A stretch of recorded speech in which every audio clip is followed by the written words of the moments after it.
Sudah naik jadi logis. Iya. Ini aku ada brosur pengajian nih, mau ikut ya? Ayo. Ayo.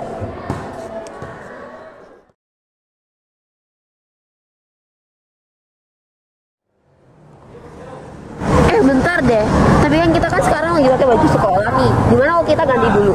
Ya boleh. Nanti kita ketemu langsung di sana ya. Oke, bye-bye.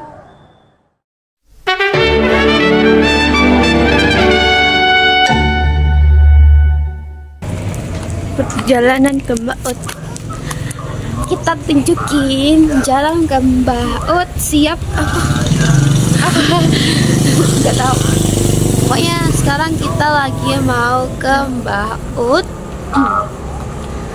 Stay tune ya guys. Hello people, kita sekarang sudah ada di makam Kiai Haji Ali Mas'ud atau lebih dikenal dengan Mbah Ut. Nah, jadi sekarang ini kita akan melaksanakan ziarah. Stay tune ya teman-teman.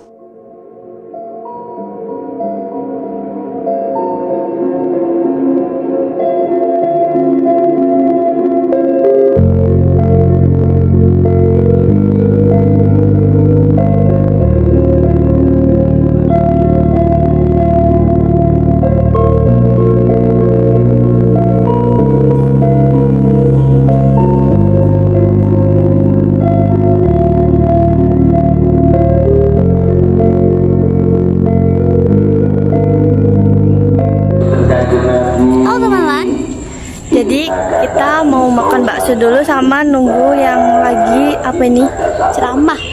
Karena yang ceramah ini tahu semua tentang Mbak Ut teman-teman. Jadi kita menunggu ceramahnya selesai baru kita wawancara. Oke, stay tune ya.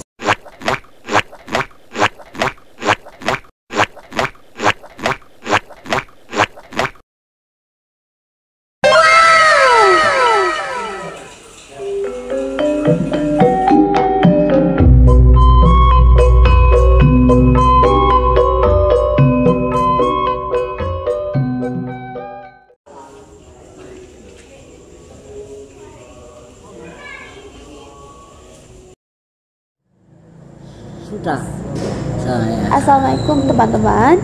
Di sini kita sudah bertemu dengan siapa namanya Pak? Mohon maaf. Pak Aksanul Huda. Oke, Pak Afsa ya. Mohon maaf sebelumnya, perkenalkan nama saya Aita dan ini Lutfi. Ya. Nah, di sini saya mau bertanya Pak. Untuk yang pertama itu sejarah dari tokoh Mbah Ut ini awalnya itu bagaimana? Boleh dijelaskan? Iya. Ya, itu. Ya. Jadi nanti saya mana simpel saya rangkum jadi satu. Iya. Karena sejarahnya Mbak Ut itu panjang gitu ya, panjang. Begini ya, saya mulai, kita syukur kepada Allah Subhanahu wa taala. Kita semua ini masih dapat rahmatnya, dapat bimbingannya, dan dapat bimbingan daripada alim, para ulama, termasuk ilmunya walinya wali Allah, dari wali-walinya Allah, seperti ilmu agama yang telah diajarkan oleh para alim, para ulama, termasuk Kiai Haji Ali Mas'ud ketika masih hidup, termasuk Kiai Haji Abdul Rahman ketika masih hidup. Kita bisa mengambil hikmahnya, sejarahnya. Jadi Mbak Ut itu yang jelas tidak bisa dibaca secara awam seperti kita. Mbak Ut itu kalau belajar kepada siapa ya enggak pernah.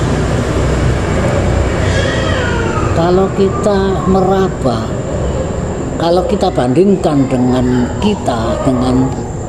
sampean ini, termasuk Pak Bambang ini, ilmunya masih belajar kepada guru, kepada alim, para ulama. Tapi Mbak Ut ini memang betul anaknya kiai, tetapi tidak mau belajar dan tidak pernah belajar. Mulai kecil tidak pernah belajar. Itu sejarah yang pernah saya baca dan saya dengarkan daripada orang-orang tua. Karena Mbak Ut itu lahirnya sekitar masih zaman Belanda. Gitu. Jadi yang bisa tahu persis itu misalkan seperti bapak saya. Saya juga pernah menangi, ya katakan itu menangi, masih pernah berjumpa dengan Mbak Ut. Tapi hanya sebatas berapa tahun saja. Nah, meninggalnya Mbak Ut itu hanya di waktu akhir tahun 79. Dalam perjalanannya Mbak Ut itu saya katakan tadi cari ilmu juga tidak, mengaji juga tidak, tapi bisa membaca, bisa menghafal Al-Quran gitu kan. Nah, hal yang semacam ini secara logika kalau kita teliti dengan betul bahwa Mbak Ut itu tidak bisa disamakan dengan kita. Siapa yang membimbing Mbak Ut? Mungkin malaikatnya Allah. Yang gitu, malaikatnya Allah. Satu contoh gini saja, Mbak Ut itu kok sekian banyak makam ada di dalam kuburan ini.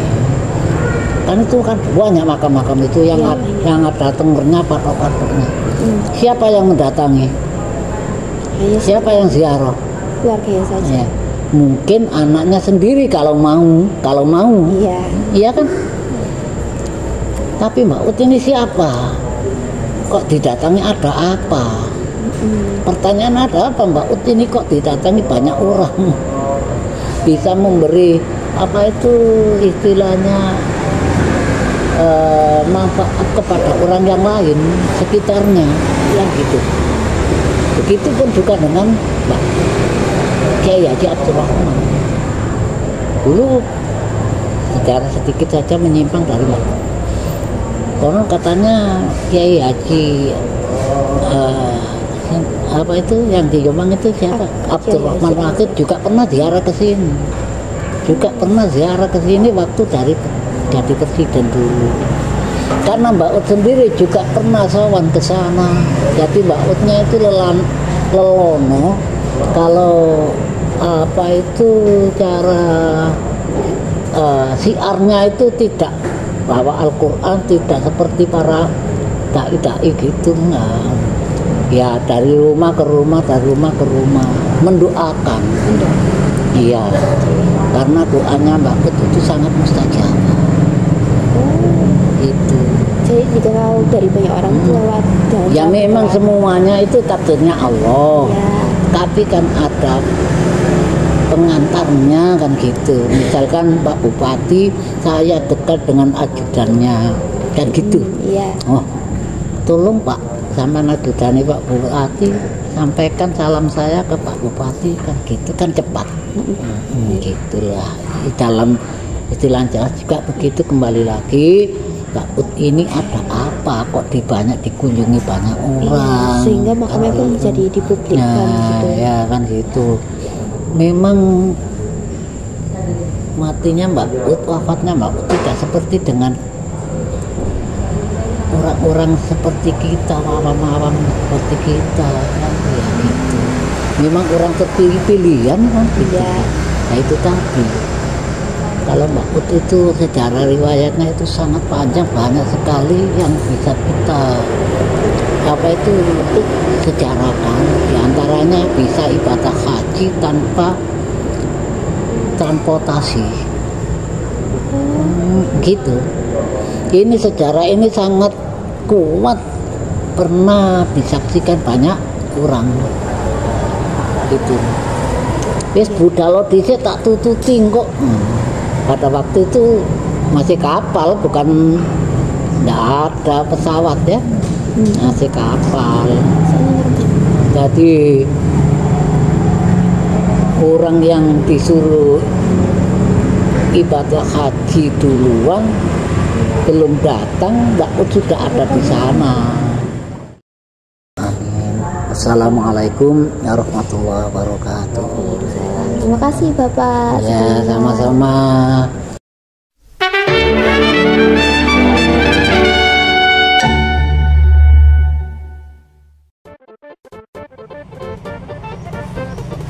Oke guys, Jadi untuk kali ini kita sudah nyampe di episode makanan khas. Enaknya mana Pak? Iya ya, enaknya makan apa ya? Kayaknya bandeng asap gimana ya? Boleh sih, lumayan enak juga. Iya. Boleh deh, ayo. Ayo. Ayo.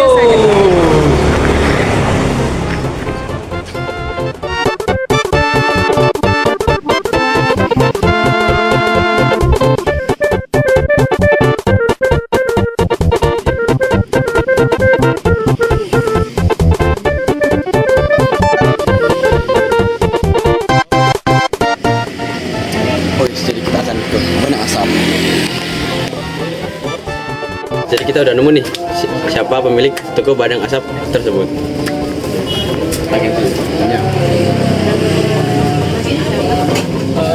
Nama saya Karis. Mas Karis ya. Iya. Oke, jadi kita di sini bersama dengan Mas Karis. Ayo, tanya lagi.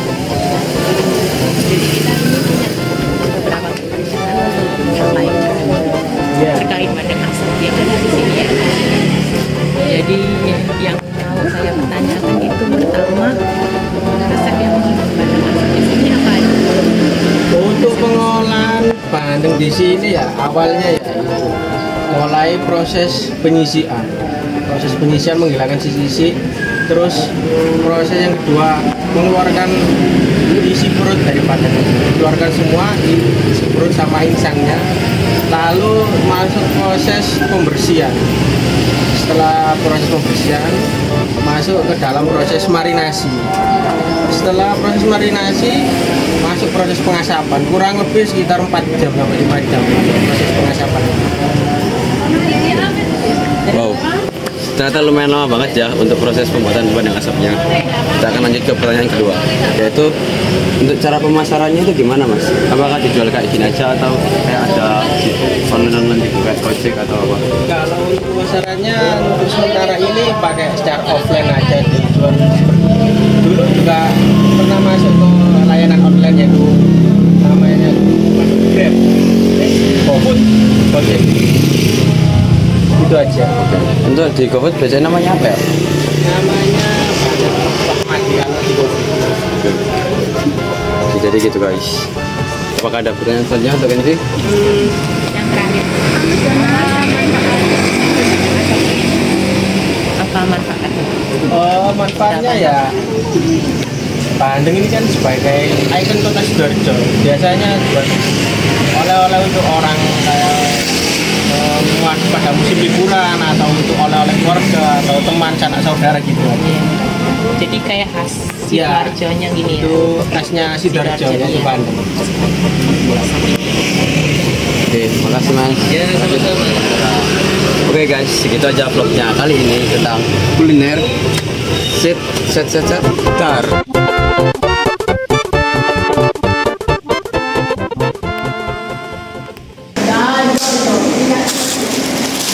Bandeng asap. Kita sudah membeli bandeng asap. Wow. Mari kita review. Wow, bentar ya guys. Agak susah dikeluarinnya. Karena ini bandeng asap. Tada! Mau dilihat?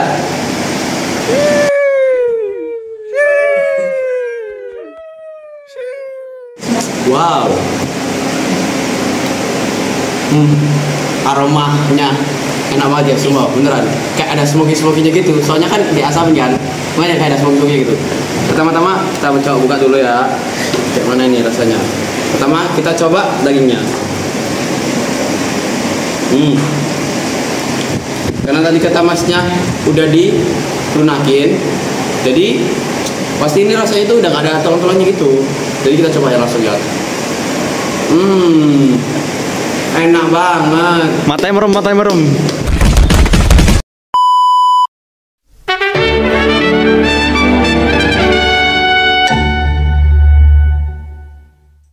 Halo, jadi ini kita lagi OTW ke Kampung Alik Gadget dan sekarang kita lagi perjalanan. Kalau udah sampai kita kabarin lagi. Dadah.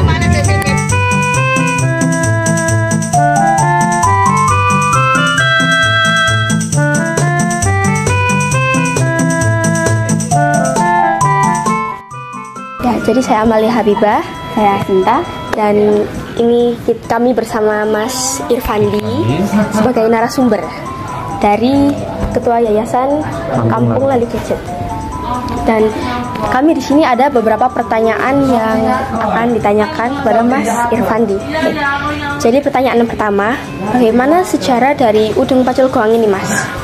Jadi sejarah dari Udeng Pacul Goang itu pada tahun 93 itu digagas oleh Pak Munali Fatah bersama teman-teman Dewan Kesenian Sidoarjo untuk merumuskan satu udeng yang menjadi ciri khas masyarakat Sidoarjo. Akhirnya dirumuskanlah namanya Udeng Pacul Goang. Pertanyaan kedua, apa fungsi utama Udeng Pacul Goang pada zaman dahulu? Fungsi utama Udeng Pacul Goang pada zaman dahulu adalah untuk sebagai ikat kepala atau penutup kepala masyarakat Sidoarjo. Jadi di daerah lain itu di luar Sidoarjo itu nggak ada Udeng Pacul Goang? Nggak ada, jadi hanya dipakai di masyarakat Sidoarjo saja. Lanjut pertanyaan ketiga, apakah ada motif khusus yang memiliki arti tentang Pacul Goang? Kalau motif khusus itu tidak ada. Kalau dulu dalam sejarahnya motif yang dipakai hanyalah motif parang yang turunan dari keratonan. Tapi dewasa ini semakin berkembang motif udeng sesuai motif batik yang berkembang di Sidoarjo. Misalnya motif batik beras utak.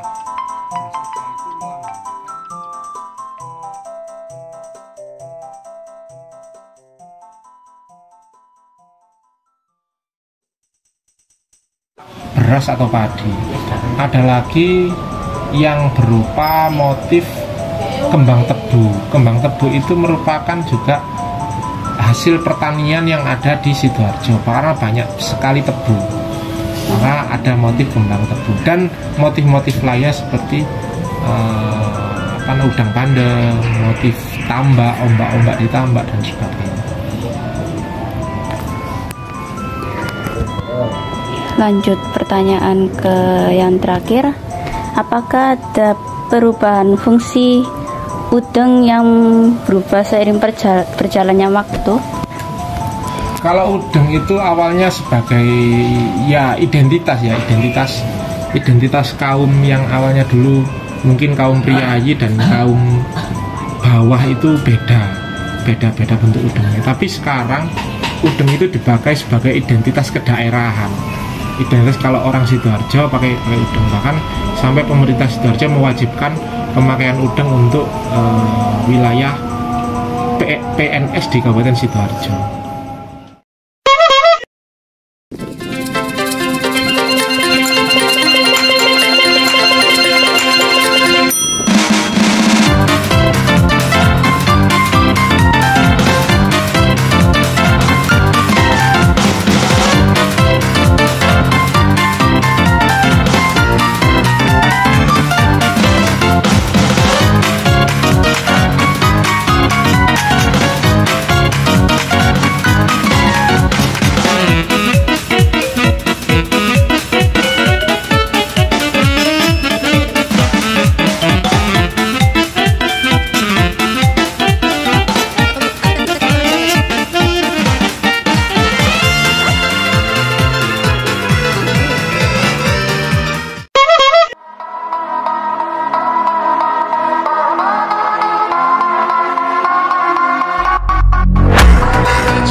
Jadi kita sudah pulang dari Kampung Lali Gadget.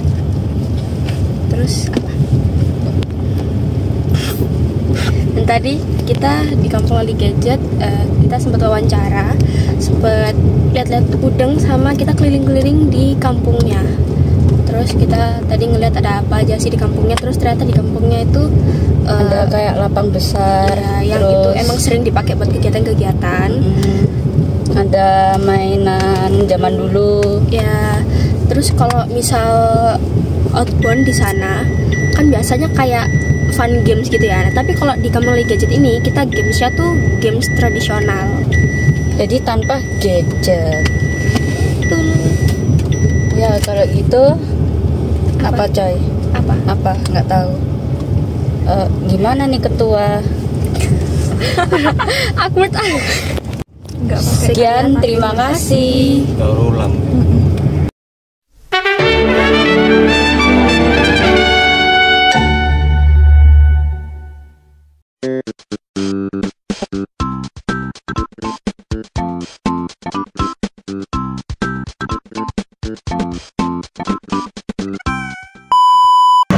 Udah mulai ya? Oke. Halo teman-teman semuanya, salam budaya. Nah, kali ini waktunya kita melusuri kebudayaan yang ada di Kabupaten Sidoarjo bersama saya, Kadek Wisnutandra dari kelas 9A. Yuk, ikutin aku yuk. Assalamualaikum warahmatullahi wabarakatuh. Salam budaya. Halo teman-teman semuanya. Nah teman-teman, sekarang ini saya sedang berada di rumahnya Bapak Ketua Komite Seni Tradisi dari Kabupaten Sidoarjo. Dengan Bapak siapa? Oke, saya dengan Bapak Murlan dari Ketua Komite Seni Tradisi Dewan Kesenian Sidoarjo. Oke, dengan Pak Murlan teman-teman ya. Nah Pak Murlan, kami ini ada beberapa pertanyaan yang ingin saya tanyakan tentang mengenai tembang Macepat Gagrak Raya. Yang pertama itu, apa sih Pak perbedaannya tembang Macepat Gagrak Porong dengan tembang Macepat lainnya? Sebenarnya tembang Macepat itu kan memiliki ciri khas sendiri. Setiap daerah itu memiliki perbedaan, baik itu di cengkoknya ataupun perbedaan di bidang lainnya. Nah ini tembang Macepat Gagrak Sidoarjo, jadi bukan porongan. Yang porongan itu adalah wayang, jadi wayang Gagrak Porongan. Kalau tembang Macepat Gagrak Sidoarjo. Jadi penciptanya, penggagasnya adalah Mbah Suwarmin, dosen STKW Surabaya yang bertempat di Buduran. Nah, beliaunya yang menciptakan, menggagas tembang Macepat Sidoarjo. Untuk perbedaannya itu memiliki ini, kalau di Sidoarjo itu cengkok ya, cengkok dengan misalkan di Jawa Tengah misalkan tembang pucung. Kalau tembang pucung Laras Lendro ini yang baru kemarin diciptakan oleh beliau dan memiliki cengkok yang khas. Lulu Jiro itu cengkok Sidoarjoan. Na na na na na na na na na itu Sidoarjo. Kalau cengkok lain misalkan Jawa Tengah, Sekar Pucung, nah beda. Itu yang membedakan antara cengkok Sidoarjoan dengan cengkok yang lain. Tadi cengkoknya itu berbeda Pak ya? Berbeda dengan? Iya, berbeda dengan khas daerah lainnya. Oke, yang kedua itu bagaimana sih Pak upaya pemerintah Sidoarjo dalam menjaga kelestarian tembang Macepat ini? Banyak sekali untuk tembang Macepat ini. Misal kalau semua tidak support oleh pemerintah, ya kita malu sendiri ya. Untuk daerah kearifan lokal Sidoarjo termasuk tembang Macepat ini harus dilestarikan. Dengan cara apa sih pemerintah ini? Salah satunya adalah melalui Dewan Kesenian Sidoarjo. Itu setiap tahun rutin mengadakan 1000 warga tembang Macepat. Memang sudah 3 tahunan menciptakan tembang Macepat Sidoarjo. Jadi pertama kali diadakan di mana itu, pondok pesantren, yayasan pesantren Ahlus Sofa wal Wafa Wonoayu. Itu 1000 warga tembang Macepat dan pesertanya adalah seluruh warga Sidoarjoan mulai dari tingkat SD, SMP, dan SMA. Kemudian tahun yang kedua itu diadakan di SMK 10 November. Nah, itu ada 3 tahap. Yang pertama adalah sosialisasi dulu untuk kembang mocopad Darjoan. Kemudian setelah sosialisasi workshop. Setelah workshop diberikan materi itu, kemudian kita ajarkan cengkoknya kepada peserta ini. Kemudian setelah itu langsung di 1000 warga nembang mocopad semuanya nembang mocopad Sidoarjoan itu. Kemudian setelah 1000 warga nembang mocopad kemudian langsung di lomba nembang mocopad gagrag Sidoarjoan, dan itu sudah 2 kali, jadi tahun 2023 dan kemarin itu 2024 dengan 3 itu workshop, kemudian pelaksanaan, kemudian dilombakan. Pemerintah yang alhamdulillah sangat mendukung sekali. Kemarin tuh di Pendopo Kabupaten, nyatanya kita diberikan fasilitas di sana untuk menyelenggarakan lomba tembang mocopad. Nah, ini tentunya pemerintah sangat perhatian kepada kearifan lokal Sidoarjo, salah satunya adalah tembang mocopad gagrag Sidoarjo. Itu. Nah, itu ini Pak, apa saja Pak yang paling ciri khas dari cengkok itu apa sih Pak? Ciri khas Sidoarjoan itu memiliki beda dengan cengkok-cengkok lain ya di Sidoarjo. Lulu cirolu nam cironem, lulu cirolu nam ciro na na na na na na na na na na na na na na na itu salah satunya cengkok Sidoarjoan. Itu laras selendro. Jadi yang laras belok belum, larasnya selendro semua. Oke, sekian tanya dari saya Pak, makasih. Oke teman-teman, ternyata khas Sidoarjo juga memiliki khas tembang mocopad sendiri dan juga memiliki cengkoknya sendiri seperti itu. Ya betul. Oke, sekian dari saya dan terima kasih Pak Murlan atas waktunya. Oh iya, sama-sama. Oke. Sekian dari saya. Wassalamualaikum warahmatullahi wabarakatuh. Waalaikumsalam warahmatullahi wabarakatuh.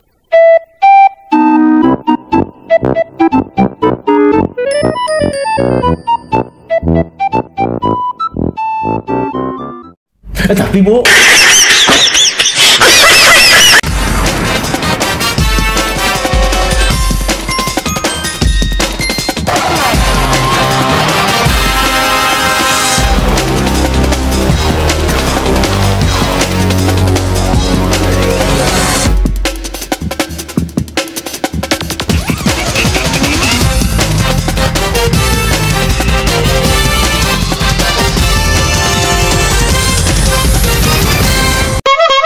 makam Mbah Ut ya. Iya. Jadi stay tune ya. Maju. Konsep maju baru nutup. Iya, ya. Nah, sekarang kita akan melakukan ziarah. Stay tune ya.